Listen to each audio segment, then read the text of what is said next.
Warning, this show may contain some crude humor and mild swearing. Listener discretion is advised. This show was produced by Geek Happy Network, creators of the very best in audible oracle entertainment. In other words, podcasts. If you enjoy listening to Smorgasbord, remember to subscribe to the show in Spotify or on your favorite podcast app. Remember to leave a review. We'd love to hear your thoughts.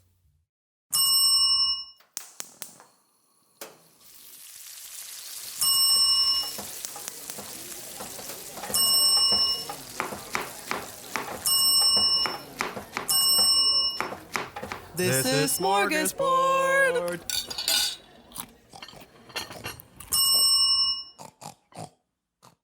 Welcome to Smorgasbord, a show where we explore the rituals, myths, and all things strange about the world of food. I'm Mick, and here with me today is Angel. Hello! And we got a couple special guests as well, I guess. We have Brittany here. You can say hi if you want. Hi. She's playing with a lightsaber right now, so she's a little Occupied. And we have Wanky here, who's Yo. playing with some bobbleheads. But anyway, what are we talking about today, Angel? Portions. Portions, yeah. We're talking about American portions. Just in case people don't know, we live in Canada, which is not America Junior, though a lot of people seem to think so. Yeah, and we live in British Columbia, which is not in England. Right. Nor in Colombia. Nor Columbia, yes, which people tend to confuse as well. But yeah, today we're going to talk about some portion sizes. I think it came up because one of our friends realized, or was wondering why North American sizes for food portions were so big compared to other countries.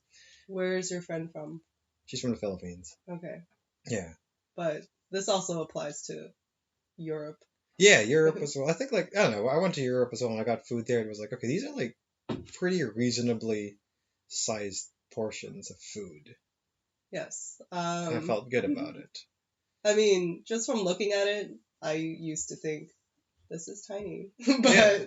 It's actually fine. Yeah. Well, I mean, Angel, you came from LA and then moved to Canada, right? So Yes. you would you know the you probably noticed the difference when you moved. Did you notice the difference when you moved to Canada? Huge difference. Right? Or small. Okay.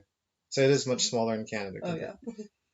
Yeah, 'cause I think even the drink sizes. That's the one thing It's actually especially the drink sizes. Yeah. I got a large drink in Jack in the Box the first time I crossed the border, and I was like, It's a bucket.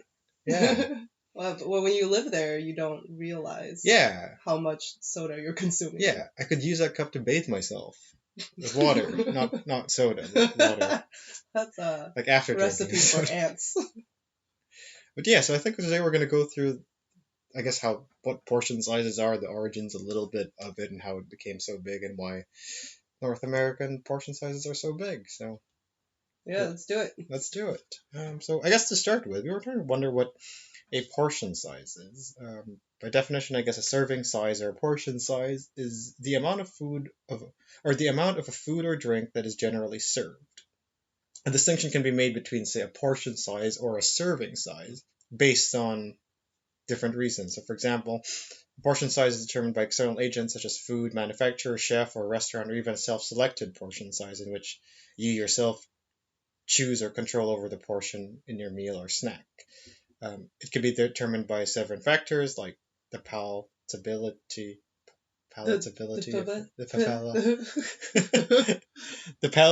of a food and the extent to which it is expected to reduce the hunger and generate the sense of fullness. It's very scientific. Yeah. When it comes to portion sizes, it generally can be measured in different ways. Bulk products are generally done in units of measurement like a cup or a tablespoon, while commonly divided products like pies or cakes are obviously not divided or measured by units of measurement, more fractions, so like eighth of a cake, half a cake, blah blah blah. And some are just given the number, like if I'm going to get 2 slices of pizza or 5 olives or something. So you could measure portion sizes differently, essentially, is what we're trying to get at here. Nothing fancy It's all very here. confusing. Because, I don't know, is there an actual standard serving size? So, actually, no. Interestingly enough, when it comes to, in the labels you get in food, right? Like this nutrition facts label. Yeah. So sometimes it'll say serving size there. Serving size there shows actually how many servings are in a package and how big the serving is, right? So serving sizes are given familiar measurements like a cup or number of pieces, like we mentioned a while ago, and you get all the nutritional information on the label based on one serving of food. Now, the thing I think that is interesting about this is that these serving sizes or servings of food aren't actually determined by nutritionists. So it's not actually like this is a healthy amount of one serving for you of chips, for example. Do you want to guess where you think they get these serving sizes from if it's not from the nutritionists? Their butts? Because it doesn't make sense to me. I know, like, for veggie straws, my fave, it's, I think it's like 67 straws Right. is one serving. I'm like, Yeah. why not make it 70? Why not a whole bag? Because I sure as hell eat the entire bag whenever I have. Doesn't matter how big the bag is. Yeah. I eat it. Actually, interestingly enough, they get these numbers are averaged out from what is known in the industry as reference amounts of customarily consumed per eating occasion. So it's actually done based on how much of people eat per serving rather than what nutritionists say. So it comes from the average amount that Americans over the age of 4 consume in a single seating. Which is interesting. I can tell you 67 veggie straws is definitely not enough veggie straws. Well, it's average. I'm pretty sure you're like They're above weak. above average in that one. So how do they do the calculation? Just have a bunch of kids come in and just eat and then Yeah, where can I get that job? Well, so apparently the average comes from federal food surveys. When the nutrition labeling on packages became standardized in 1994, the Department of Agriculture in the United States used answers from 2 nationwide health and nutrition examination surveys known as NHANES. So what you're saying is they have a big wheel and it has number on it, and when they're doing packaging, they just spin it and 67. Next. I wish they did, but from what it looks like is they would survey a bunch of different people about how much they would eat of food, and then base their serving sizes on that. So for everyone to know, when the nutrition label says that's your serving size, it's not actually what nutritionists say it is, although it's called a nutritional facts sheet. It's just based on the average consumption of America. Yeah, it is a sack of lies. That makes me feel better when I eat like a whole bag of chips now. And it says like your serving size is like 3 chips. You don't know my life. Yeah, but it's kind of weird when they like. I know this. I've seen some potato chips too who are like serving size of 10 chips. I'm thinking, who the heck just sits down and eats 10 chips? I don't like potatoes. But I know veggie straws is made of potatoes, but it's different. Just saying. But yeah, so that's kind of a little bit of information on serving sizes and portion sizes. When it comes to portion sizes, it never used to be as big as it was today. For instance, I think, for example, a good example of this, I think, would be if you ever go to an antique store and look through the different dinnerware that they would have there. So things that may look like a small teacup or a small goblet or whatever actually are just their wine glasses or coffee cups. And just over time and over the past decades, things just got bigger and bigger. I mean, people got a lot bigger. Have you seen any of the Victorian dresses? I'm like, is this for an adult person? It's so tiny. Things that would look like saucers to us now were actually side plates for them then. A good way to think about this is back in the day, back even in the 50s, plate sizes were about 9 inches in diameter. And would you want to guess how big they are today on average? 86. 16. Close. A little lower. 12. 14. Split the difference. 13. Yeah. So today it's about 13 inches. Now, it doesn't seem like it's a lot, right? Like, what would 4 inches of a difference be? But if you think about it, the wider... 4 inches matters. That's true. But also, if you think about how circles work, the larger the diameter, the bigger the surface area. In fact, even if you add maybe an inch or two, you could almost double the surface area of a plate. So, for example, a plate with a 9-inch plate and an 11-inch plate with, say, 4 ounces of pasta, for example, and a 9-inch plate, and 4 ounces of pasta and an 11-inch plate. I wish I had examples to show you, but if you try it out at home, which I highly recommend, you could realize the difference of how it would make that pasta look based on the plate size. And you have to eat all of it. Yeah. So where the reason I think, for historians, the reason that these portion sizes started getting bigger happened mostly around the end of World War II. After the war, agricultural policies in the United States expanded, and farmers were able to grow more food more efficiently by using fertilizer, pesticides, herbicides. Essentially, technology made it easier to make food production happen. Cheaper ways to produce food made it easier for the United States government and people to ask for more food to be made. More food to be made it so that we could make more food to be packaged and sold to people. So, but in the 1970s, the government began subsidizing farmers even to grow more food. More food means they could serve more food on bigger plates. Bigger portions of food, especially after World War II, was also then seen as a domestic luxury for people readjusting to life back home. Because obviously when you're fighting in the trenches, it's not like it was, you didn't have a lot of food or whatever back then in the war. So coming back home and being able to see all that food became a sign of luxury for them. And then having refrigerators and technology like microwaves made it easier to store food, made it easier to heat food, and all of that made it that just having more became better. America. Yeah, right? But also another factor of it is marketing and the creation of marketing in the United States, right? Back in the 50s when the advertising age started kicking in, as food became cheaper to produce, it also meant that more companies wanted to sell more of it. And a big way of doing that is pricing and packaging strategies to make it that consumers could feel like they're getting more bang for their buck. So companies would choose to take advantage of this. Think about pricing strategies, right? The easiest example I always go through with this one is think of sodas. When you buy in 7-Eleven, it'd be like 79 cents for the smallest one, and then 89 cents for the next level, and then the biggest one would be like twice the size of the smallest, but it would be only 30 cents more, yeah. Right? So that 30-cent difference, but yet you get 2 times more. It's almost like they're pushing you to just buy the bigger one because you're getting more value for your money. Pricing strategy 101 for people. There's this. There. I remember in LA, it's very, very easy to eat very horribly. Yeah. When I first moved here, I couldn't understand how frozen dinners were so expensive here. Yeah.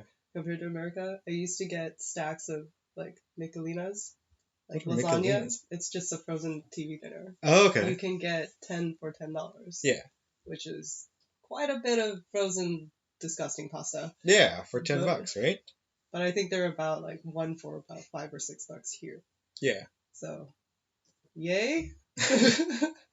Yeah, it's crazy to think. So it's like 5 times more expensive in Canada than it would be if you bought it in LA. But I think a big part of it too, which is the one thing I didn't really look into, is I'm assuming I know Canada is so highly regulated when it comes to food production. Like there are certain restaurants I know from the Philippines that have a hard time coming into Canada. It's not because they don't have the money, but more their food practices don't really fit the Canadian regulations compared to the United States, where it's much more free, I guess. It's very much capitalistic. Yeah, because I compare McDonald's, for example, is a big example. Oh yeah, like the junior chicken here I could eat, but like the junior chicken in the States are just so gross. They taste horrible. Yeah, like McDonald's was a big difference too. Yeah, like when I first came here, I'm like, oh, I only eat McDonald's if I'm completely desperate. Yeah. But then I had a bite of something, I don't know, and it was actually edible. Yeah, right? McDonald's in Canada is good. And I keep telling my friends, I'm like, McDonald's is not bad here. You Yeah. should try it. They're like, ew, no. Yeah, I can't even look at McDonald's in the States. I guess I've seen a burger there once. I'm like, that's paper. But I think a big part of it has to do with regulation, and obviously it allows the States to produce cheaper food as well. Because of that. And that's how they produce so much of it. Yeah. And we've all seen the horror chicken farms documentaries. Yep. So I guess in relation to that and pop and all of that, Coca-Cola is another good example of showing how marketing became a factor in increasing portion sizes. At the beginning of the Great Depression, Coke was generally served as a 6-ounce bottle for a nickel. 6 ounces would be a lot. A lot, yes, but it would be like half a bottle of beer, or it's a half a pint of beer, because beer is 12. So Coke bottle back then for a nickel. I mean, a nickel is still super cheap for 6 ounces of that, but it's like half a bottle. It's like about. I'm holding my hands. So now realize that's a mistake for a podcast. Yeah.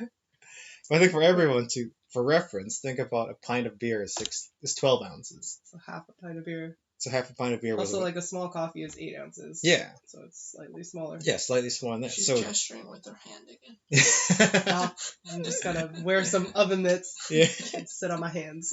But yeah, so think about it that way. That was the serving size of a Coke back then, and during the beginning of the Great Depression. So that was about 20s. This changed in 1934, though, when this little company, which I'm not sure if you guys know this one, Pepsi Cola, is another Coke. Never heard of them. Yeah. It's pretty popular now, I think. Hmm. They decided to start selling 12-ounce bottles for the same nickel price as a 6-ounce Coke. A big reason for that is because the product itself isn't expensive. You can just Sugar water. It's sugar water, exactly. Distribution, bottling, advertising account for most of the company's costs, while adding more to the product was cheap enough. So they were able to make a 12-ounce bottle without having to increase their costs and margins too much. In addition, the 12-ounce size allowed Pepsi Cola to use the same bottles as beer makers. Like we mentioned, 12 ounces is a pint. Yeah, exactly. Which actually allowed them to cut container costs, because then they didn't have to make a special container for pop. They could just use the beer bottles. Because of that, Pepsi's sales then soared and they even made a jingle for it. Pepsi Cola hits the spot. Are you gonna sing it? I don't know how the singing part goes. Okay, you can just read it dramatically. Yeah. Pepsi Cola hits the spot. 12 full ounces, that's a lot. Twice as much for a nickel. I already butchered it. It goes, Pepsi Cola hits the spot. 12 full ounces, that's a lot. Twice as much for a nickel too. Pepsi Cola's the drink for you. I would rap this. I can't. Right, try it. You want to try it? Wait, can we both do it? I need to do it. Where is it? Someone lay down there. the beat. Yeah, where's the beat? I don't know. Beat. Pepsi Cola hits the spot. 12 full ounces. That's a lot. Twice as much for a nickel, too. Oh, man, a nickel. Yeah, Those right? are the days. Oh, wait. Pepsi Cola is a drink for you. I don't have a career as a wordsmith. No. It's a good try, though. But yeah, nickels are crazy. I mean, like, Nickelodeons were nickel-priced films. So if you talk about inflation, now we paid like 20... I paid almost $40 for 2 tickets for the Avengers today, so... Yikes. That's cheaper than what I paid. Did you go like full Yeah, IMAX VIP. and everything? Yeah. They serve churros to you at your seat. No, we ordered like pizza, and ginger beer, and chicken wings. Nice. Oh. The VIP. That is VIP. Yeah. That's good. Have you tried it, Angel? The VIP? VIP I have. Yeah. And I didn't know that you can order at your seat. Yeah, you could. I've never been They had people like standing. treated like a princess before. Yeah. You should go there in full robe. I will have a 12-ounce Coke. Can I bring my own bell? Might disturb the patrons. But yeah, so that's essentially it, right? So 12 ounces for a nickel. Pepsi started selling it. Obviously, eventually, Coke sales plummeted because Pepsi sales rose, and by the 50s, they finally responded. In 1955, the 10 and 12 ounce king-size Coke bottles hit the market along with a 26-ounce family size, which I guess would be close to our 2-liter bottle at this point. The trend toward larger sizes occurred in all sectors of the market, even when Coca-Cola partnered with McDonald's in the 50s. The fountain soda at the restaurant became approximated into about 7 ounces. And that was in the 50s. By the 60s, it turned into 16 ounces, and then it hit 21 ounces by 1974. So we're thinking a pitcher is about 64 ounces. I think now the States have like 32-ounce drinks or whatever. Yeah. Mm-hmm. So this continues on to today. So as you can see, marketing also helps with making things bigger, because there's this whole idea in the States about bulk, right? Buying things in bulk, the bulk culture. If you buy more for a better price, buying more for what is seen to be a cheaper price makes people feel like it's cheaper. Are we talking about Costco? Yeah. Costco's a big example of this, right? Because you don't really see Costco in non-Americanized countries. Like the Philippines has these big ass, what are they called? Wholesale, wholesale, sort of wholesale, but not really. Who really needs 50 buns? Yeah. Only if you're throwing a party. Nobody does. I don't know. Yeah, If you for really throwing like a party, buns. exactly. But yeah, but because of this average size of foods just becoming bigger and bigger. In fact, since the 1970s, it's increased by almost 138% is the average size of foods. Of course, the portion size comes with increased calorie intake as well for people. So the average calories for Americans in the 1970s is about 2,100. Today, do you want to guess how much they take for calories God, no. daily? It's not that high. It's actually. not that high? Yeah. Well, it's higher, but I was surprised it wasn't like 3,000. lower. Lower? Yeah, right? Really? Yeah. Oh, I'm surprised. So So what is it? Yeah, today it's about 2,600 or almost 2,700 calories per day, which is only about 500 or 600 calories more, but it's still 500 or 600 calories more. If you factor in how behaviors of Americans today are more sluggish, or they don't, sedentary? Sedentary. Yeah. Then you could see how much this really affect the increase of obesity. There are some parallels, obviously, with dinner plate sizes growing and obesity rates in the States, but obviously we can't really say it's causational, but the evidence is fairly suggestive about that. A big problem about all of this today is that, as we mentioned, or as you could hear by the dates I was giving, 1930s, 1950s, 1970s, and today, these are like 40, 50-year increments. So these changes don't happen overnight, right? It takes 50 years, for example, to increase a plate size by an inch. It happens so slowly then that nobody really notices it, so that by the time it happens, we didn't even really realize that our sizes got bigger. So a good way to think about it now is that the one chicken piece we eat, for example, today would have been about 2 pieces of chicken for our grandparents.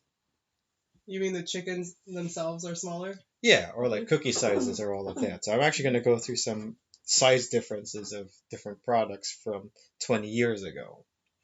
For example, a bagel was about 3 inches in diameter 20 years ago. Today it's about 6 inches. inches. It's a mini donut. Yeah, right? But that's a huge difference because, like I mentioned, that's a lot of dough. Yeah, and any increase in the diameter of a circular thing isn't it's not linear. It's like exponential. No, you're just trying to math me. I'm making graph signs to Angel. I don't think people see that. A muffin, for example, as well went from about 210 calories or 1.5 ounces to about 500 today, which is about 4-ounce muffin. So we used to have muffins that were like more than half the size.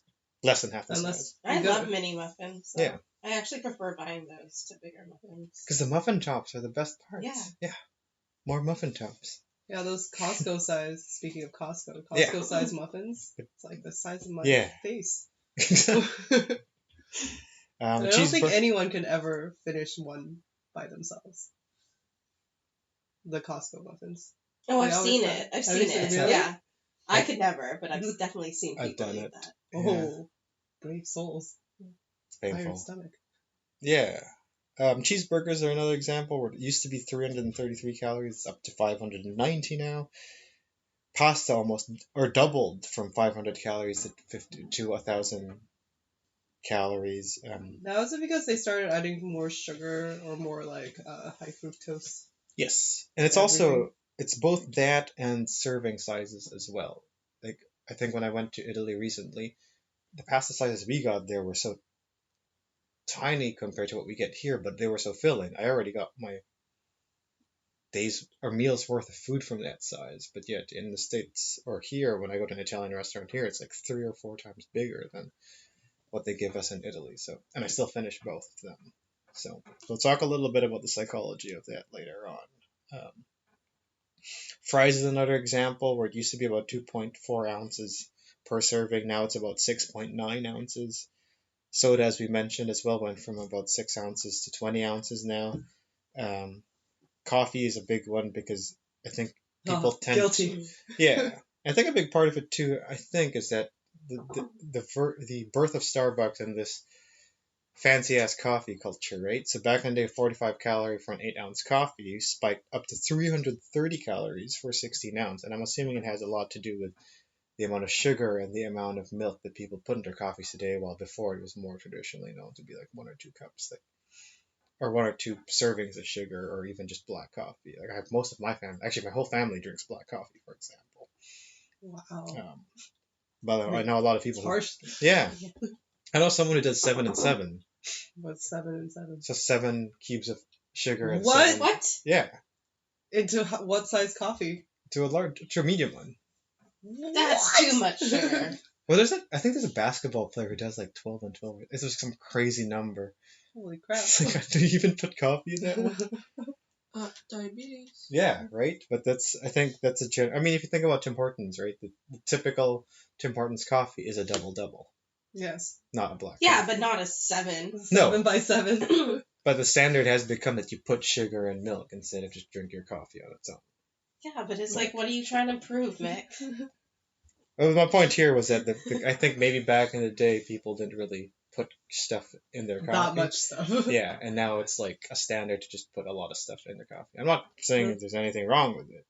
It's just that the consumption habits have made it that we have Fun thing about cup higher sizes. caloric intakes. So I drive a 1995 car, Yeah. and my cup holder literally cannot hold anything bigger than a small size. Current Really? Small Yeah, size. yeah. That's So a good point. in 95, I guess that could have accommodated a size large Yeah. back then. But no, not anymore. No, and my car is a 2019, and I can't even put a small cup of coffee. I can't even put a McDonald's large in my coffee holder because it wiggles too much and spills my coffee. Oh, so it's looser. Yeah. Wow. It's planning for the future. I think, was it EO was showing me this car guy review, and part of the review is whether a car could take small cups of coffee. That's important information. It is. But not really. I'm 'cause realizing I never drink that. small coffee. But then there's a market for other things, like they have stuff now that you can add into your cup holder Yeah. to fit for smaller cups. Yeah, but you can't go bigger. You can go smaller. Yep.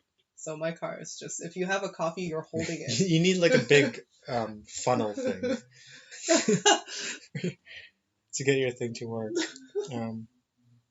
I was also looking up this article from The Guardian that talks about recommended portion sizes. To give reference, they gave some common household items to show how big. The recommendation, for example, of 180 grams of potatoes is actually just the size of a computer mouse. When they talk about 80 grams of lean meat, that just means it's the size of a deck of cards. Oh, okay. Which is not even. It's Not smaller very than a big. patty, burger patty, if you Yeah. think about it that way. 150 grams of pasta and rice is actually just equivalent to a matchbox. That's Like not cooked or enough. uncooked? I would say uncooked at this point because it does sound kind of It's weird. because it's a Yeah. little hamster plate. Yeah, right. And 25 grams of crisps, which I think is British. What's crisps? It's chips. Chips, right? Okay. It's just a regular sized mug. So these are just some references of like how much the portion sizes should be and how much we probably don't eat that way. We eat probably I don't for sure. 4 or 5 times that. Yeah. And we're talking about changes as well. Ready-made meals became a big part of this as well because obviously all these ready-made meals came without having a lot of preparation coming from the consumer side of things. So we just buy these things. And they've also increased the sizes of these things as well. So chicken pies in England, for example, are expanding by 49%, and an average shepherd's pie has nearly doubled in size since 1993. Ah, the good old 90s. Yeah. I bet that shepherd's pie could have fit in my cup holder. Yeah. Could be. Oh, we have Oh, more we guests? have more guests. More guests. Hello. Oh, hi. Yeah, so in relation to one of the quotes I found, it said, it is human nature to eat when presented with food, and to eat more when presented with more food. That's very true. It's me. I would get that keychain. You'd get that tattooed as a Yeah. tramp stamp. We still talking about Wouldn't you food? want to put it in the front? Yeah, or in the Like stomach. right here Oh, here. on your neck. Yeah, could be. I also tried to look about portion sizes across the world to see whether or not it's only an American thing, but it does seem to be across the board that portion sizes in general have been increasing. In fact, the only really people who are immune to big portions are tiny children or kids under 4. Up until the age of 3 or 4, children have the enviable ability to stop eating when they are full. I don't think I did. My Honestly. nephew doesn't. He's a fat child too. Yeah, I used to eat Eats so and many eats. McDonald's, yeah. I think he eats more than I do. Yeah. Well, maybe for him it was younger. because after about that age, the self-regulation of hunger is lost, and it's really never relearned. And apparently this is a cross-cultural phenomenon from London to Beijing. The one factor I did find that limited the way people consumed food is actually comes from tradition. So the idea of shared knowledge between people through a culture can mean serving sizes can still stay the same. For instance, there's a 2010 survey where they surveyed about 1,500 elderly people from South Korea and found that almost all of them in that group agreed that their portions of food were about more or less the same. It was 75 grams of rice, 120 grams of sweet potato, 40 grams of spinach, and a gram of roasted white sesame seeds. The speculated root for why all of them had the same belief is that it all came from tradition. It was a tradition. I'm not Korean or anything, so I can't speak to it, but I would assume that a lot of Korean families had rooted in their culture or tradition to be able to eat. This is the kind of meal they would eat regularly. So then it became that a lot of them ate the same similar way compared to Western cultures where now every family has their own identity or everyone wants to be their own thing and have their own different eating rituals and they're at the mercy of the food industry who will dictate what they want to eat or what they can eat. So that was the only difference I could find across the world when it came to like portionings, I guess. Another difference that I found when it came to food choices, though, came in supermarket options. So the average American supermarket stocks about 40,000 unique items, while in Europe, do you want to guess how much less? Half of that. Less than half. Yeah. A third. It's about 18,000 items. I don't know what that is in math. Less than half. Okay. Moreover, U.S. stores are on average twice the size of their European equivalents. Now, obviously, this could be because of space as well. Europe as a continent is much smaller than the whole of America's. So I don't know whether that's the reason or whether it is because of the obvious American consumption of food. Well, American grocery stores are much bigger than there are here, too. True, I was just talking to my friend about this. I was complaining about the lack of cereal choices in Canada. And how there's no Fruity Pebbles here, but they also don't have a whole bunch of other cereals that I remember. Right. That I used to like. Yeah, fair enough. And I'm like, this cereal aisle is kind of minimalist. Yeah. Yeah, something I'm gonna have to I look don't even after. really like cereal, which is weird. But I really wanted some Fruity Pebbles. What are Fruity Pebbles? They're sugar. They're rainbow sugar. Basically, they're like Flintstone. Are they Flintstones? There's some kind of sounds cartoon. like a Flintstone. Yeah, Yeah. like tricks. Yeah, Cool. they're just fruity and they're flaky. They're kind of like if a Frosted Flake had a baby with Fruit Loops. Oh, wow.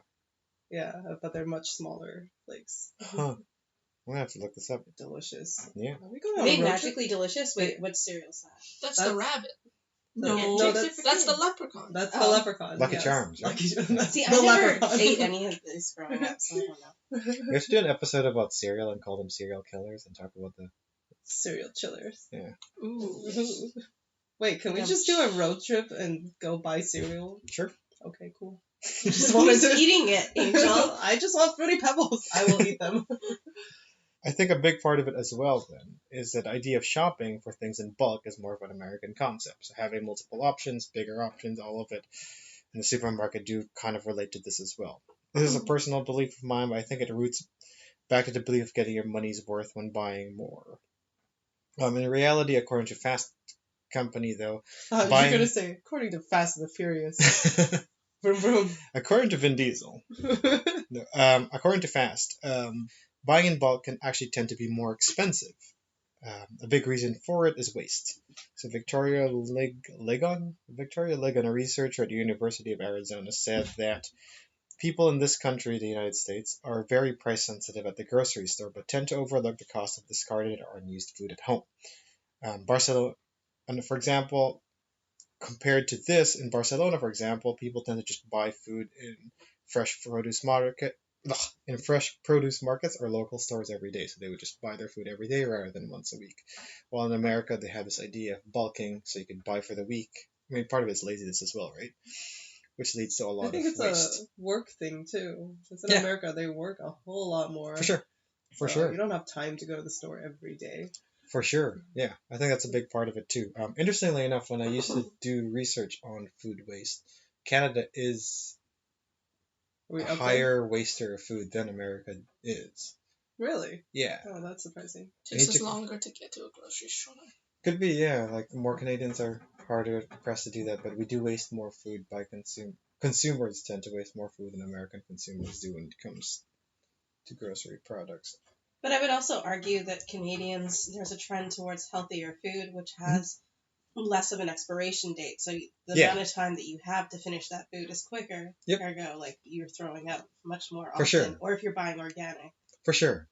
And I think on top of that, too, a big reason I believe, or my theory was because of the way the waste management is done here in Canada, where we almost assume that composting is a good thing.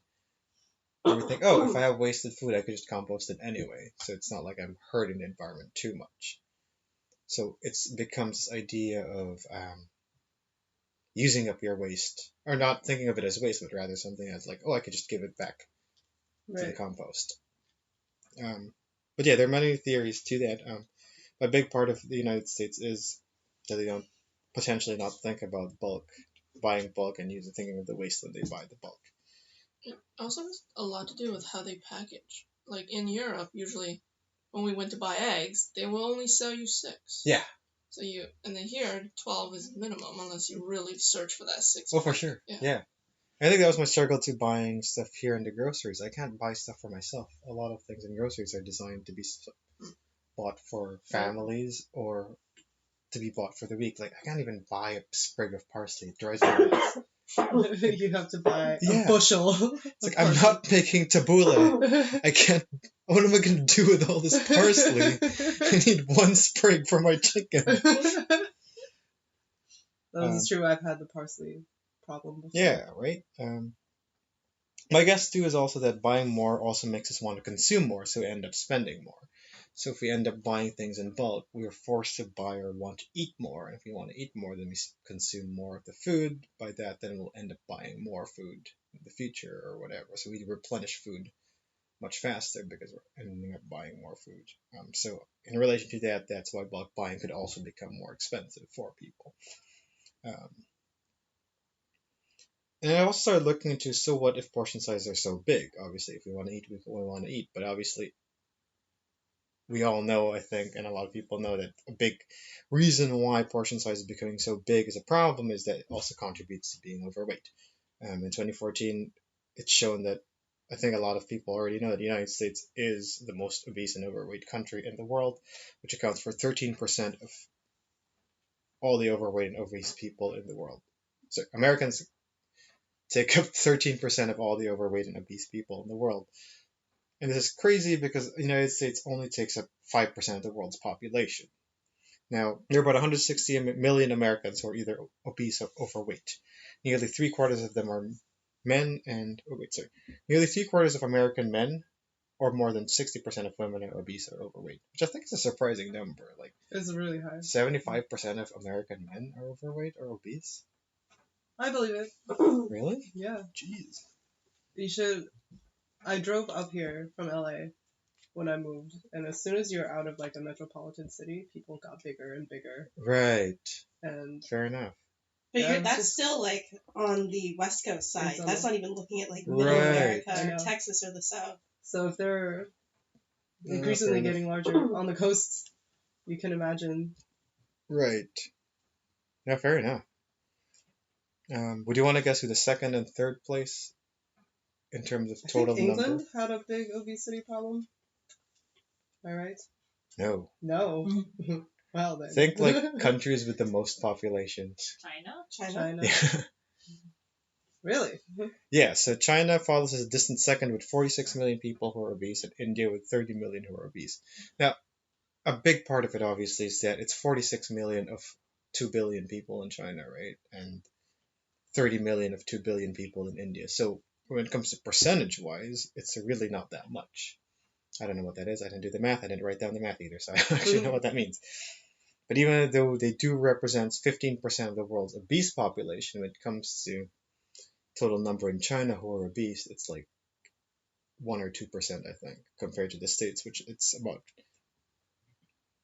Okay, I don't do the math. I think it's like half. Oh, sorry, about half. Yeah, more than half of Americans are obese. So China and India get second and third place just because they have Sheer a lot numbers. of people. Yeah, exactly.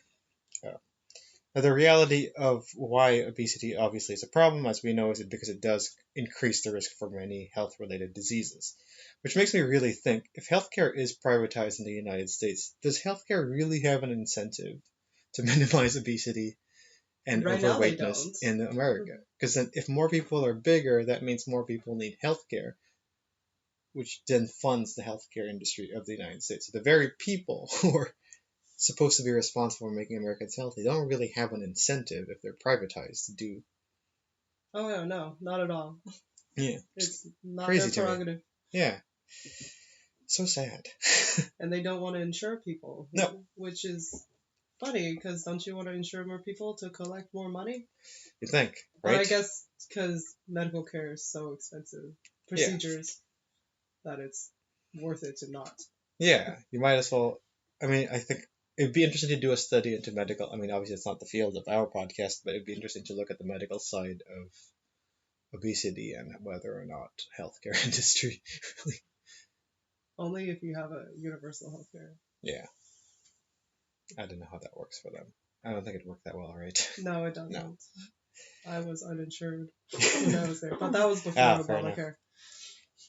Yeah, so when we look into that, there was a study by the Journal of the American Academy of Nutrition and Dietetics? Diaesthetics? Sure. Okay. Where they looked at meals served at... Dianetics? Dietetics, yes. Did I say that right? I have no idea. Dietetics, yeah, okay. They looked at meals served at about 123 restaurants in 3 cities across America. The result came out that single meal servings, that's just one meal, no drinks, no appetizers, no desserts, literally one meal, exceeded the recommended calorie requirements for a single meal pretty much all the times, sometimes even exceeding an entire day's worth in one meal. Researchers at John Mayer USDA Human Nutrition Research Center John on Mayer Aging has a at Tufts. Research Jeez, this is like Because your body is a wonderland. Gene, sorry. It's Gene. I just missed it. His cousin. John Mayer's cousin, a researcher at Gene Mayer USDA Human Nutrition Research Center on Aging at Tufts University in Boston. Jesus. What a mouthful. You can't even... I don't even know how to acronym that. Anyway, they found that 92% of American restaurant meals, including meals at both chain and non-chain restaurants, contain way too many calories. Yeah, guys, we need to, on this road trip, we need to go to BJ's. BJ's? BJ's. What's that one? It's kind of like Cheesecake Factory. Oh, heck yeah. But they have their world famous Pizookie. Oh. Is it like a panuki, but better? It's like a pan, It's and then it's a cookie on the bottom. Yeah. and then they Oh, it's put- like a better panuki. I've never heard of a panuki, but Boston. So Boston Pizza has okay. a thing they call panuki, which used to be a But cookie it's on called a pan. a Pizookie. But they got rid of it. Okay. We should go there. Yeah. Because we got a We panuki can at have Boston the whole Pizza. American experience of eating at BJ's Let's do and it. looking at cereal aisles.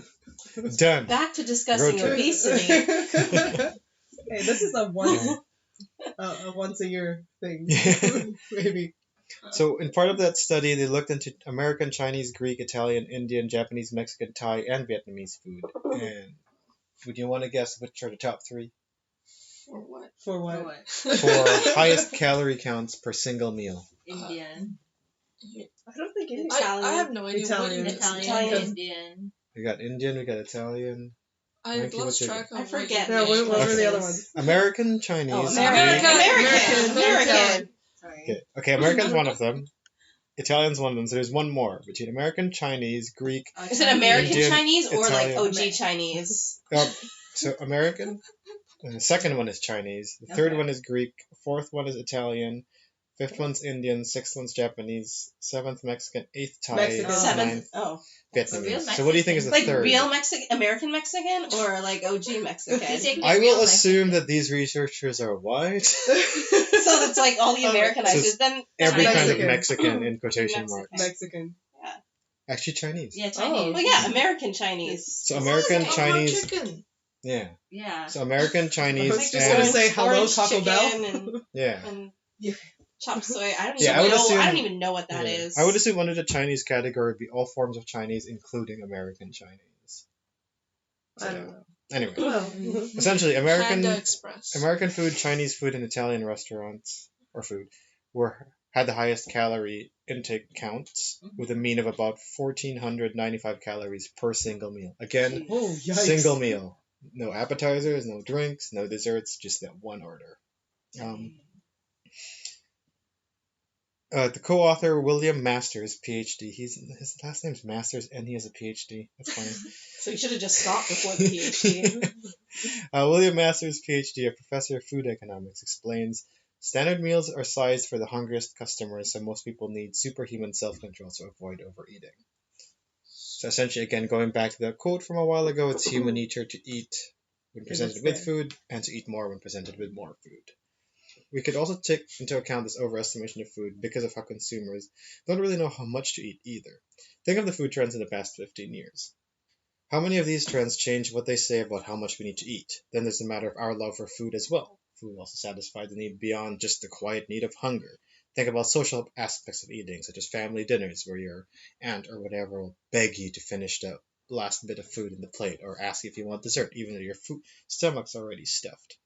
Or think even about psychological reasons, like when I feel all shitty, all I want to do is eat. So there's so many aspects. You like to food. eat your feelings? Yeah, heck yeah. Me too. I try to visualize my feelings into my meal sometimes. Off topic. The closest BJ's is by SeaTac. Oh, sweet. That's not that far. It's like 2.5 hours, right? Yeah. Ooh. Well, that was this traffic. So yeah, researcher Brian Wansink describes. So this researcher actually, Brian Wansink. Anyway, he has this book called Mindless Eating. He did a bunch of different experiments. It's super cool. I'd recommend people check it out. I haven't checked it out. I actually want to buy this book because it looks interesting. But he does this. It when you're done. Sure, yeah. He has this thing which is a soup bowl experiment where the subjects were asked to eat a bowl of soup and rate how full they felt. Now, the difference of the two subjects tested the two groups is that one of the groups had their bowl secretly refilled from the bottom. Well, what kind of magic bowl is this? Right? Crazy. Can I have it? As they ate the soup. What they found was people with a bottomless soup bowl ate 73% more soup, but they rated their satisfaction level exactly the same as other people.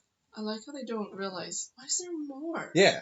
I'm sure they found a way to make it not look obvious. But that's crazy for you to think that, that's why I was saying, in Italy, when I had the bowl of pasta versus the bowl here, which is 4 times more, I felt exactly as full for both sizes. It's Maybe a lot of. Your plate had a thing that kept feeding you pasta. Maybe. That'd be super magic, though, because anyway. I don't know. Have you ever been to, Anton's Pasta? No, I look like I barely made a dent in that. Right. It's huge. It's massive. We should try that. Okay. But yeah, because it's closer than Beaches. Yeah. Jamoko's is only 20 minutes away. Ooh. It's get 2 for 1 price of pasta. I don't even eat pasta. But it was like a competition. If you could finish yours, then you'd get a free pen. Oh, a pen? Yeah. But it was actually a prize. If people would try to do it, and I was like, I will never come close in my lifetime. Yeah. That's cool. For a pen? Yeah. Is it a gel pen? That's just a ballpoint. Oh. Another experiment he did was it showed the group that you'll eat more from a large container even if you don't even like the food. They replaced popcorn at the movie theater with stale 2-week-old popcorn. Now people did. Oh, I'd still eat that. I fucking love popcorn. Yeah. And people also even complained about how terrible the popcorn was. But even if they complained about it, they still ate about 35% more popcorn than those who were given a smaller container. So it really is a big part of it is looking at the food that is in front of you. So what now? A lot of people have talked about different suggestions about how you could control your portion sizes and all of that. Someone says to sell small portions at higher prices, and I keep replying to them being like, dude, I'm broke. I don't like that solution. No, it's a dumb solution. Exactly. No, you can just sell smaller portions. Yeah. I erased their name so we don't make fun of them all. Okay. Give us, just sell us 1 strand of parsley. Yeah, exactly. Better portioning for people. Anyway. Except for coffee. Yeah, and don't add to the price. Yeah. And there was another one, my favorite kind of people who give you advice, saying just be more attentive about the food you eat. Thanks. Yeah. So helpful. Yeah, no, that's not helpful at all. But What about the problem of like your eyes are bigger than your stomach? As in, you think you can eat a lot more, so you Right. order a lot more. Yeah. And That's then, my problem. Oh, I do that all Yeah. the time. Yeah. That was my problem at lunch today. Yeah, I think it's. I mean, and they do say a lot of it. I was reading more into like some of the psychological stuff. I didn't want to get too deep into it because I knew we had some guests and all of it, and didn't want to bore you guys with it. But there are a lot of psychological studies about how food isn't about really your stomach. I mean, I think after today, it's pretty clear that the stomach plays a small role about how our consumptions are behaved. Like whether it comes from marketing, the food industry, or even our emotional aspects. There's so many factors that affect the large portion sizes we have for food today. It's nuts.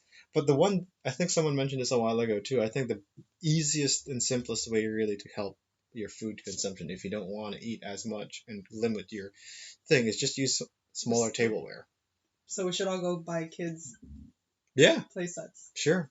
Cool. Well, I heard that too, and it like tricks your brain. Like if you It does. take like a large piece of cake and put it on a small cake and eat it with a tiny fork, it's like you're forced to eat more bites. So you think mentally that you've eaten a lot more than you have. Yeah. As opposed to like American restaurants, I'm always like, why is this fork so big and so damn heavy? My Yeah. like tiny hands. Oh, for sure. Yeah. And I did, like, even the time I studied, like, I think it's called gastrophysics now. Like, I was reading up a book about gastrophysics. That's a big part of it. Is a lot of restaurants play with every little factor in a restaurant, from the weight of your spoon to the size of your plate. All of that does affect your restaurant experience. It's all designed to elevate your experience. If they give you a lot of food, they're going to make it look like it's edible enough or sizable enough so it does actually allow you to finish your food or enjoy your food.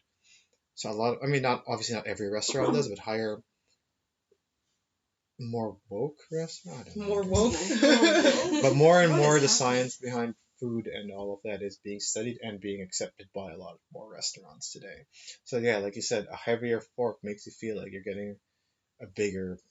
I think they were saying something about like a heavier fork helps with like making your meal feel more fulfilling or whatever. Even the color and all of that. It's a really interesting book. I can't remember who the author is, but it's called Gastrophysics. It's really fun to read into that and how you could use that to trick your mind and your brain into either enjoying or not enjoying your food. There's also like free sampling. Yeah. Why do you think I bought the damn cake? Oh yeah. Marketing plays a huge role. I think, oh gosh, back when I was in advertising, pricing strategies was such a big thing because just how you price things is can affect how people buy things. Right? Yeah, $1 drumsticks.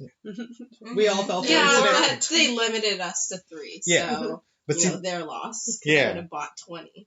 but the limit, they even say, for us, it's a marketing strategy to put the limit in so people know they could get more, but you can't.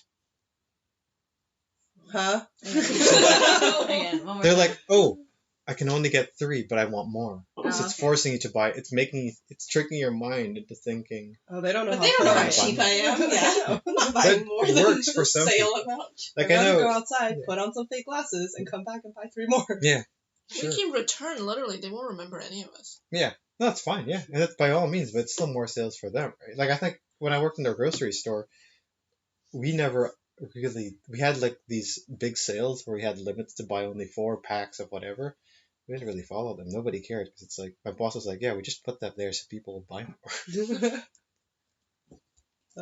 Superstore does that when they have a sale. Yeah. They only give you a minimum of 4. I don't need 4, but I bought 4. Yeah. Tricked. Yeah, that's the other Mind thing trick. too. Is I only wanted 1 piece of drumstick. I ended up buying 2 because I knew my limit was 3. I wanted 3 and I got 3. Yeah. And I ate 3. It was great. Yeah. And cool story, bro.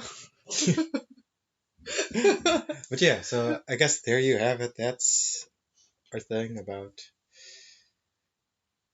Sizes. But I think we should go buy some baby plates Yeah, but buy baby plates, everybody.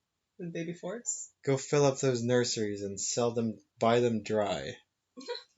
Babies can't use forks. They use bottles. Don't they have like 1-year-old There's baby babies? utensils. Yeah. Are there? Sporks. Plastic Yes, ones. sporks. Oh my god, I love The sporks. one with the thing with the knife. Spanorks. Spinor.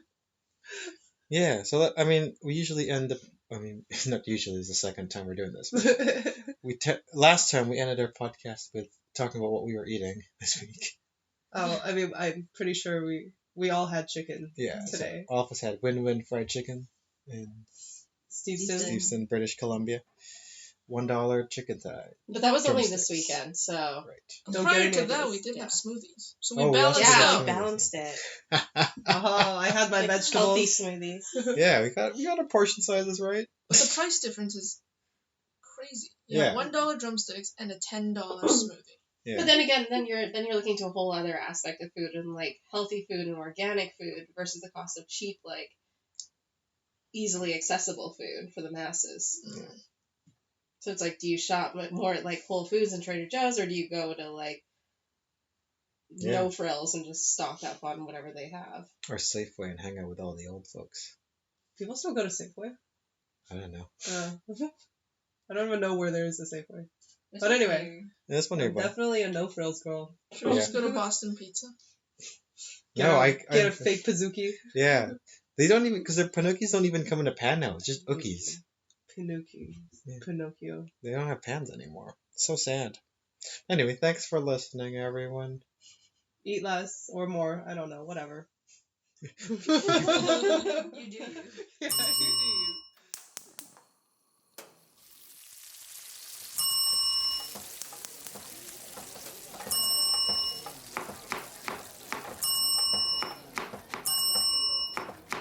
This is Smorgasbord.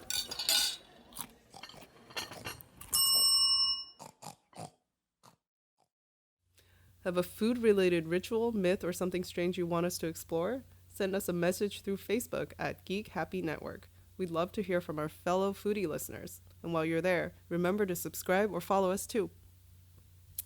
This show was created by Angel Lynn and Mick Narciso, hosted by Angel Lynn and Mick Narciso, editing by Mick, and logo by Angel. Thanks for listening. For more GHN shows like the Monster Slayer's Guide to Slaying Monsters, come give us a listen at geekhappynetwork.com or look for us on your favorite podcast app. Oh, and be sure to follow us on Facebook or Instagram at Geek Happy Network.